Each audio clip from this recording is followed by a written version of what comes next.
वंदे मातरम साथियों।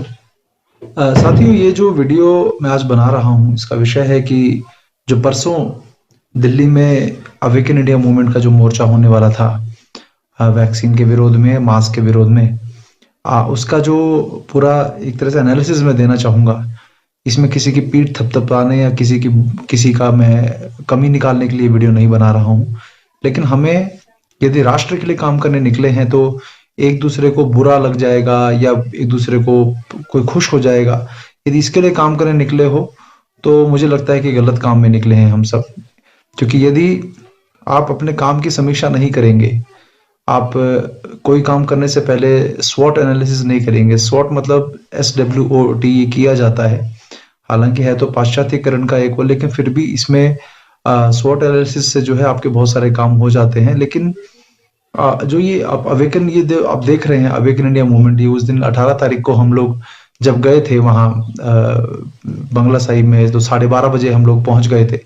तो उस समय जो अवेकन इंडिया मूवमेंट के हमारे साथी हैं उन लोगों ने ये टी-शर्ट्स वगैरह सब तैयार रखी हुई थी, जिससे कि हम लोग जो है एक जैसे दिखे हम सब लोग।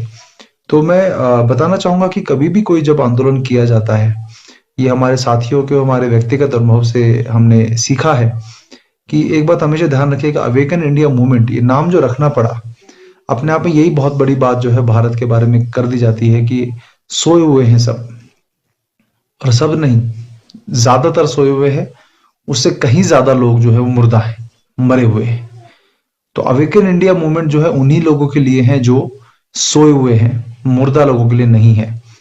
तो अवेकन इंडिया मूवमेंट का जो है, जो पूरा प्रकल्प चल रहा है, मैं उसके विषय में भी बात करूंगा। जो चल रहा है कि इतना अच्छे से ऑर्गेनाइज होना था, सब कुछ अच्छा होना था, लेकिन कुछ अनुभव की कमी के कारण हो गया है। किसी की इंटेंशन नहीं थी कि इस प्रकार का हुआ, जिस प्रकार से होना चाहिए था वैसा नहीं हुआ। 2 अक्टूबर को भी कुछ इसी प्रकार का हुआ। क्योंकि देखिए, मेरी नेचर नहीं है पीठ थपथपा देना। मैं ठीक है, दूसरे का मनोबल बढ़ाने के लिए करना चाहिए, लेकिन आप राष्ट्र के लिए काम करने निकले हो और उम्मीद करो कि मेरी कोई पीठ थपथपा देगा या मेरी कोई बुराई नहीं करनी चाहिए, ऐसा नहीं है। हमारी भी बहुत बुराई होती है, हमारी भी सब कुछ, हमारी कामों में हमारी भी गलतियां होती हैं, लेकिन इसका मतलब ये नहीं है कि हमारी इंटेंशन गलत है। तो जो उस दिन जो हम सब साथियों ने काम किया, तो उसमें हम प्लानिंग करके गए थे कि हम लोग जो है वो बाहर रहेंगे, और यदि कुछ गिरफ्तारी वगैरह होती है तो, क्योंकि हमने देखा है पहले भी कि पुलिस जो है अगर अपने पे किसी कारण से, मान लीजिए किसी कार्यकर्ता का हाथ उठ जाए पुलिस के ऊपर, ऐसा हो भी जाता है। कोई पुलिस वाला सख्ताई करने लगे, और कोई कई प्रकार के साथी होते हैं, कोई शांत होता है, कोई अग्रेसिव होता है।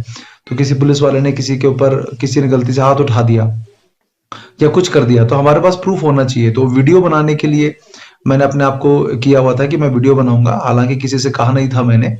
तो 12:30 बजे जब इकट्ठा होने के बाद जो सबसे पहली जो हमें काम ये जो करना था वो ये था कि हम बंगला साहिब में जाते अंदर, और सब लोग जो है मत्था टेकते, पैम्फलेट डिस्ट्रीब्यूशन करते, और उसके बाद मत्था टेक के 2:30-3 बजे बाहर आकर हम लोग मार्च अपना शुरू करने ही वाले थे हम लोग। लेकिन हुआ क्या कि उस दिन जो हमारे सब बाकी साथी थे उन्होंने जो है मास्क नहीं पहना।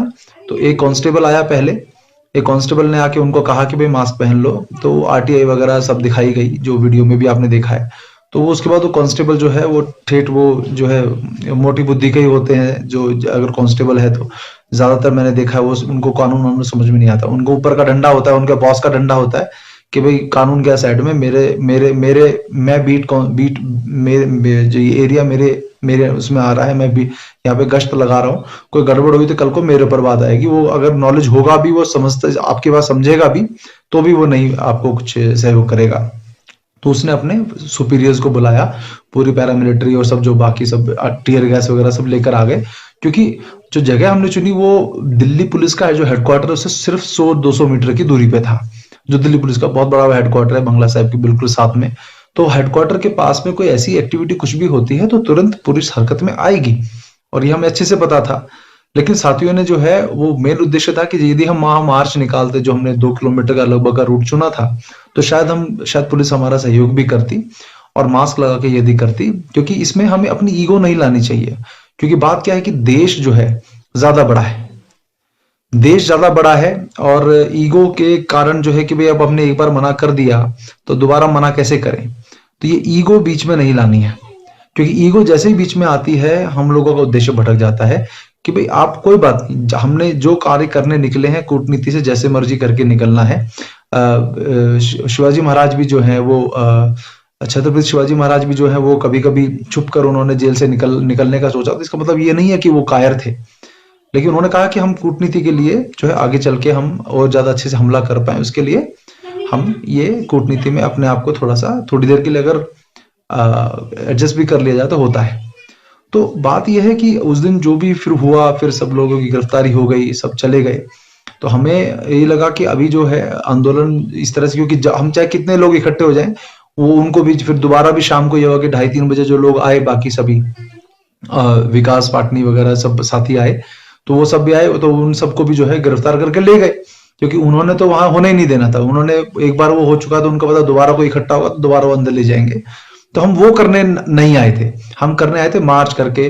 और मैं कहता हूँ यदि आपने जब टी शर्ट इस तरह की पहन ली है तो अपने आप को पहले ही हमने चिन्हित कर लिया कि ये लोग इस मूवमेंट में हैं, तो आपने बिना मास्क के हमें गिरफ्तारी दे दी, सब कर दिया। मैं उसका ये नहीं कहता वो गलत किया, लेकिन हम क्या करने आए थे?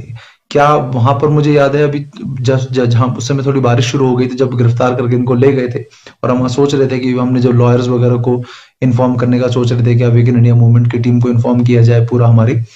तो बारिश आने लगी तो मैंने देखा वहां पर एक स्टॉल था किसी सरदार जी का जो कड़े वगैरह बेचते हैं, तो उसकी थोड़ी सी छतरी सी थी ऐसे, जैसे उसके नीचे कैनोपी के नीचे हम खड़े हो गए।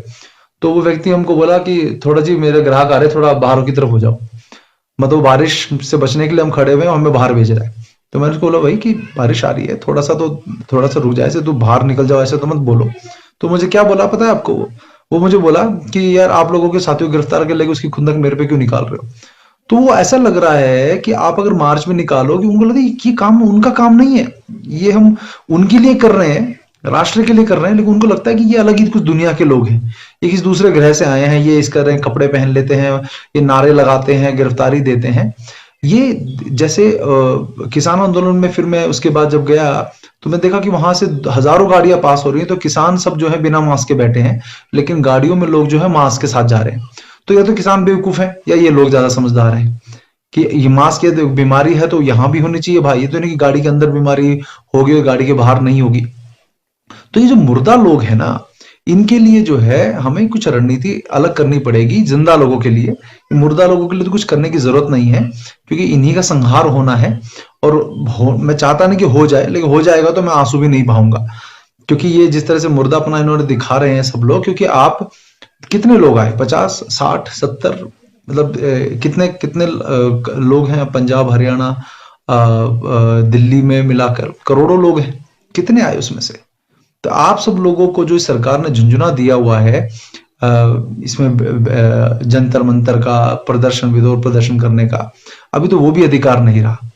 तो हम सबको रणनीति कुछ अलग करनी पड़ेगी, क्योंकि फिर मैंने देखा कि प्रश्न उठने लगे, वीरेंद्र जी आप थे, आप दिल्ली तो आप दिखे क्यों नहीं? अरे मैं अगर दिखे नहीं तो मैं किस काम के लिए गया था आप सबको मैं स्पष्ट करता फिरूं क्या? मेरे एक वीडियो में किसी में ना दिखने की वजह से जो है अब मेरी जो है इंटेंशन पे ये होगा कि मैं तो जो है किसी और काम के लिए आया था, वहां आया ही नहीं, सबको बुला के मैं खुद नहीं आया। मतलब इतना आपने अगर मुझे अगर जो हल्का समझा हुआ है तो ठीक है, फिर मैं उन लोगों को क्या एक्सप्लेन करूं? शाम को सब विकास पाटनी वगैरह सब भाइयों ने जो आए उन्होंने भी गिरफ्तारी दी, लाइव वीडियो बनाए। मैं उस समय 3 बजे के करीब, फिर मैं 2:30 बजे हम लोग जो पार्लियामेंट स्ट्रीट का थाना वगैरह पे जाकर फिर हमने सोचा कि आज अगर ये नहीं हो पाएगा, हमें पता था नहीं हो पाएगा, मार्च वगैरह या कुछ भी नहीं हो पाएगा, क्योंकि हमारे लगभग 10,000 पर्चे जो हैं वो रखे हुए थे, वो भी उन्होंने जब्त कर लिए। सुबह सुबह जब 12:30-1 बजे के करीब जो गिरफ्तारी हुई तो वो भी जब्त कर लिए। तो मेरे पास और पर्चे थे, तो मैंने कहा आज किसी ना किसी तरीके समय को तो यूटिलाइज करना है, पुलिस थाने में बैठकर समय यूटिलाइज नहीं करना है। तो बाकी साथी आ गए, उन्होंने वहां पर अपना प्रदर्शन वगैरह सब कर लिया। तो एक मोर्चा संभला हुआ था, हमने कहा दूसरा किसान आंदोलन में जाके मोर्चा संभाला जाए। तो हम किसान आंदोलन में जाकर हमने वहां पर हजारों जो किसानों को जो है वो पर्चे बांटे, उनके वीडियोस बनाए, सब कुछ किया। तो जागृति का काम किया, यहाँ नहीं तो वहां सही। तो मैं अगली बार से मैं जो सोचता हूं, मैं आप सबको साथियों को जो आंदोलन वगैरह प्लान करते रहते हैं कि किसान जब तक आप, अगर मान लीजिए बंगला साहिब पे उस दिन 20-25 लोग खड़े थे तो गिरफ्तार करके ले गए, लेकिन अगर आप 1 लाख लोग होते वहां, 2 लाख लोग होते, 50,000 लोग होते, तो क्या उनकी हिम्मत पड़ती? नहीं पड़ती। तो मैं ये वही बोल रहा हूं कि ये मुर्दे लोग हैं, ये उठ के नहीं आएंगे, सोए हुए को उठा के लाया जा सकता है। तो उसके लिए आगे से जब हम प्लान करें तो ये ढंग से प्लान करके जो हमारा प्लान था उसी पे टिकें बिल्कुल। यदि उस समय पुलिस पुलिस आ गई है तो सबको तितर बितर होकर इधर बिखर जाना चाहिए था, किसको पकड़ेगी? वो गुरुद्वारा के अंदर चले जाना चाहिए था, किसको पकड़ेगी? नहीं पकड़ती। फिर 2-2:30 बजे बाद जब बाकी सब साथी आए, सब विकास आए और बहुत सारे आए, मुझे नाम अभी एकदम से याद नहीं आ रहा है, कपिल बजाज आए, तो ये सब जो साथी आए, इन सब साथियों ने जो है आंदोलन के तो उस समय सब करते ना, उस समय 70-80-100 लोग के करीब हो जाते तो कम से कम एक माहौल बनता। लेकिन हम लोगों को थोड़ा सा ये जो है जल्दबाजी नहीं करनी चाहिए। तो अगली बार जब भी हम प्लान करें तो ऐसे स्थान पे करें जैसे हम किसान आंदोलन में जाके करें, किसानों के बीच में जाके करें। वहां पर आपको मास्क की वजह से नहीं, आप वहां जो हजारों गाड़ियां आ रही हैं वहां पर आप जो है उनको पर्चे भी बांट सकते हो, उनको जो आपका करना, क्योंकि आपको देखो इन द एंड क्या है, वहां कुछ हजार कुछ 100 लोग आपको देखेंगे, अंत में आपके वीडियोस को सोशल मीडिया पे ही जाना है। तो वो चाहे किसान आंदोलन के बीच से जाए, वहां पर जो सड़कें हैं उस आसपास की जो जगह हैं उन जगहों पे आप आंदोलन करके भेज दो, या वो आप जबरदस्ती जो है ऐसी जगह पे जब दिल्ली पुलिस के हेडक्वार्टर के 100 मीटर दूर करके खींच दो, तो वो फर्क नहीं पड़ता है उससे, क्योंकि जाना एंड में सोशल मीडिया पे है। जागृति जो है वो जितने लोगों को आप वहां जागरूक करोगे, क्योंकि जब आप देखो मार्च करके जा रहे होते, नारे लगा के जा रहे होते, तो वो लोग आपको कुछ अलग दुनिया का समझते हैं, अपना नहीं समझते।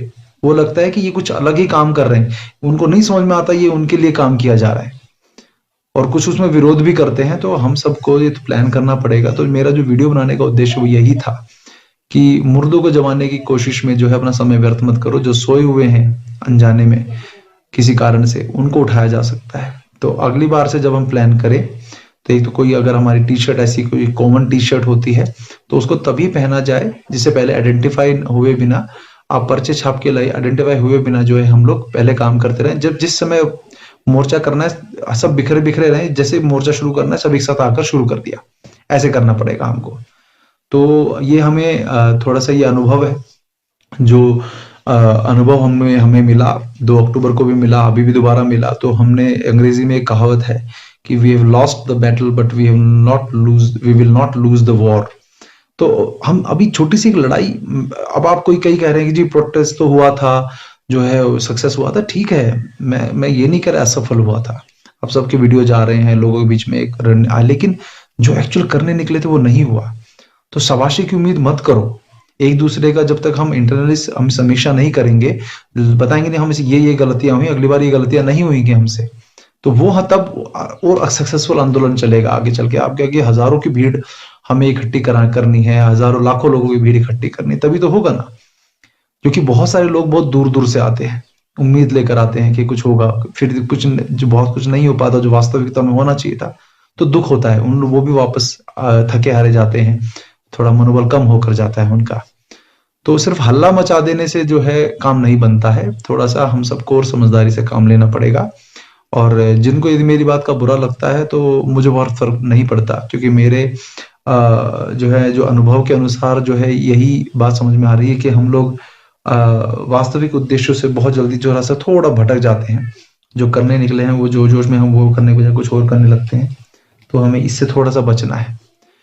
तो यही मैं आपको सबको कहना चाहता हूं। तो अगली बार जब भी आंदोलन करेंगे, दोबारा से आप सभी साथी जो इस बार भी आए थे, आप सभी दोबारा आइएगा और बड़ा आंदोलन करेंगे, और थोड़ी समझदारी से करेंगे, और थोड़ी एग्रेसिवली और ज्यादा संख्या के साथ करेंगे। यही हम प्लान करने वाले हैं। और बाकी राज्यों में जहां जहां भी आंदोलन हो रहे हैं, आप सभी वहां पे जाइए, उनका साथ दीजिए, और जो है इस विषय को जो है पुरजोर तरीके से हमें उठाना है। बाकी दिल्ली में उस दिन हुए आंदोलन में जो कमल मोंगा भाई, विकास दीवान और ये सब साथियों ने बड़ी हिम्मत के साथ उस दिन पुलिस के सामने जो अपनी बात रखी, और शाम को भी सब साथी जो दूसरा जत्था गिरफ्तार हुआ, उन्होंने भी बड़ी बेबाकी से अपना पूरा वीडियोस वगैरह बना के भेजे। तो मुझे भी खुशी हुई कि चलो कुछ लोगों के बीच जागृति का काम हो गया। तो हमने जो है किसान आंदोलन में मोर्चा संभाल लिया था। तो इसलिए एक दूसरे पे किसी प्रकार का आरोप प्रत्यारोप ना करें कि हम थे नहीं थे। हमें जो भूमिका निभानी है हम वो अच्छे से निभा रहे हैं, तो बिल्कुल चिंता ना करें आप। तो इसी के साथ मैं अपनी ये बात खत्म करना चाहूंगा। आप सभी अगले आने वाले आंदोलन की तैयारी कीजिए, जल्दी ही हम करने वाले हैं। वंदे मातरम।